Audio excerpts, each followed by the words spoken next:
தற்காலிக தோல்விக்காக நிரந்தர வெற்றி இழக்க ஒரு மான தமிழ் மகன் தயாரா இல்ல. மான தமிழர்களுக்கு வணக்கம். நான் பருவதமலை பார்த்திபன். அண்ணன் சீமான் அவர்கள் சமீபத்துல ஒரு கைதியின் டைரி அப்படின்ற ஒரு திரைப்படத்துல நடிக்கிறதா ஒரு ப்ரமோஷன் வீடியோவை போட்டிருந்தாங்க.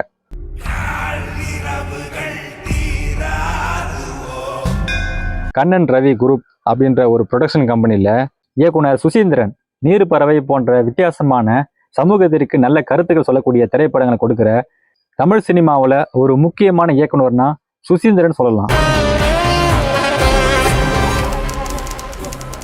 அப்படி சுசீந்திரனுடைய இயக்கத்துல ஒரு கைதியின் டைரி திரைப்படம் வரப்போகுது.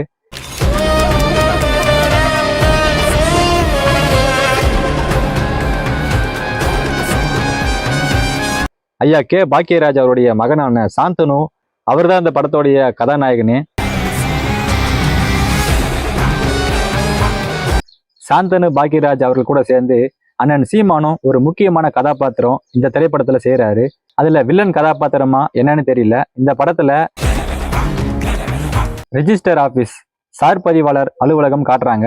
அந்த சார் பதிவாளர் அலுவலகத்துல அண்ணன் சீமான் யாரையோ அறிவாளால வெட்டுற மாதிரி ஒரு காட்சி.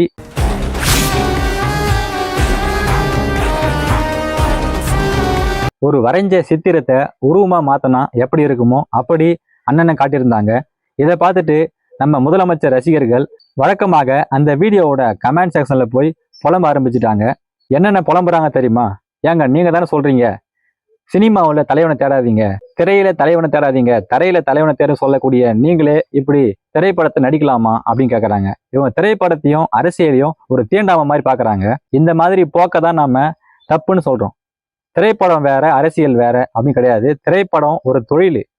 இப்போ ஆடு மேய்க்கிறாங்க, நம்ம ஆடு இப்போ ஒரு வேலை செய்யறாருன்னா அது கூட சேர்ந்து நிறைய வேலை செய்யுது இல்லையா? இப்போ நான் அரசியல் பேசுறேன்னா இப்போ நான் முழு நேரம் அரசியல் மட்டும் பேசிட்டு இருக்க முடியுமா? என்னோட பொருளாதார தேவை இருக்காதா? இப்போ எனக்கு சாப்பாடு செலவுக்கு, என்னோட துணி செலவுக்கு இதெல்லாம் எங்க போறது? அப்போ நான் இதுக்கு தேவையான வேற வேலை செய்யணுமா இல்லையா? இவங்களுக்கு நம்ம என்ன சொன்னாலும் புரிய போறது இல்லை. இருந்தாலும் சொல்றேன், சினிமா என்பது ஒரு தொழில். அந்த தொழிலா பார்க்கறத விட்டுட்டு சினிமா நடிக்கிறவங்க ஒரு கூட்டமாகவும் அரசியல் பேசுறவங்க ஒரு கூட்டமாகவும் பிரிச்சு சினிமாவில் நடிக்கிறவங்க அரசியலுக்கு வரவே கூடாதுங்க அப்படின்னு சொல்ற மாதிரியும், அரசியல் இருக்கிறவங்க சினிமாவுக்கு போகவே கூடாதுங்க அப்படின்னு சொல்ற மாதிரியும் இவங்களோட சுய புத்தியில இவங்க ஏத்திக்கிறாங்க. அதை நீங்க முதல்ல தப்புன்னு உணர்ந்து மாத்துங்க. இங்க என்ன பிரச்சனைனா, நிறைய தொழில் செய்யறாங்க.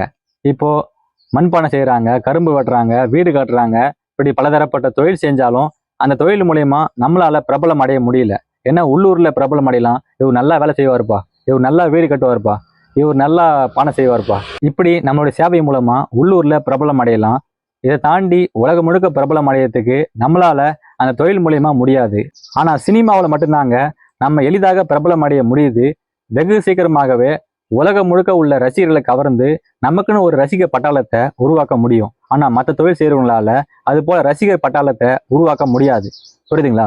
அப்போ அந்த சினிமா தொழிலை மட்டுமே பயன்படுத்தி அது மூலயமா கிடைச்ச ரசிகர்களை தன்வயப்படுத்தி தன்னுடைய அரசியல் ஆதாயத்திற்காக அரசியல் கட்சி தொடங்கி அந்த அரசியல் கட்சியில எந்த ஒரு கொள்கை கோட்பாடுகள் எதுவுமே இல்லாம வெறுமனே சினிமா புகழ், அதாவது திரை கவர்ச்சியை மட்டுமே மூலதனமா வச்சு நம்ம அரசியல் செய்யறது தான் தப்புன்னு சொல்றோம். அப்படிப்பட்ட அரசியலை தான் தமிழக வெற்றி கழகம் செஞ்சது, இப்ப செஞ்சுக்கிட்டு வருது. அவங்களுக்கு எந்த ஒரு கொள்கையும் கிடையாது, கோட்பாடு கிடையாது, எதுவுமே கிடையாது. எந்த ஒரு சித்தாந்தமே இல்லாம ஒரு அரசியல் கட்சியால 2 வருஷத்துல முதலமைச்சர் ஆகி எளிதாக அந்த பதவியை இப்ப அனுபவிச்சுட்டு இருக்காங்க. அவங்களுக்கு நம்ம என்ன சொன்னாலும் புரிய போறது கிடையாது. அண்ணன் சீமான் சினிமாவில் நடிச்சு இவ்வளவு பெரிய கூட்டத்தை உருவாக்கி வச்சிருக்காரா? இப்ப நான் அவர் ஆதரிக்கிறேன்னா, அவர் நடிச்ச படத்தை பார்த்து நான் ஆதரிக்கிறேன்னா, அவர் இயக்கிய தம்பி படம் மூலயமா நான் ஈர்க்கப்பட்டு அந்த படத்திற்காக போஸ்டர் ஓட்டி பேனர் அடிச்சு நான் இப்போ சீமான் அண்ணனை ஆதரிச்சுக்கிட்டு இருக்கிறேன்னா? இல்லை தானே? நாங்க எல்லாம் தமிழ் தேசியம் என்ற ஒரு கொள்கைக்காக ஈர்க்கப்பட்டு சீமான் அண்ணனை ஆதரிக்கிறோம். அவர் நடிச்ச திரைப்படங்களாலோ அல்லது அவர் இயக்கிய திரைப்படங்களாலோ ஈர்க்கப்பட்டு நாங்க இந்த கட்சியில பயணிக்கல. நாங்க அவரை ஆதரிக்கவும் இல்லை. அவர் எடுத்து வைக்கிற கொள்கை கோட்பாடுகள் அது தமிழ்நாட்டுக்கு எந்த வகையில பயன்படுது அப்படின்றத பார்த்து தான் இப்படியாப்பட்ட ஒரு கட்சி தமிழ்நாட்டுல இருக்குதுன்னு தெரிஞ்சுதான் இப்ப நாங்க நாம் தமிழ் கட்சியை ஆதரிக்கிறோம்.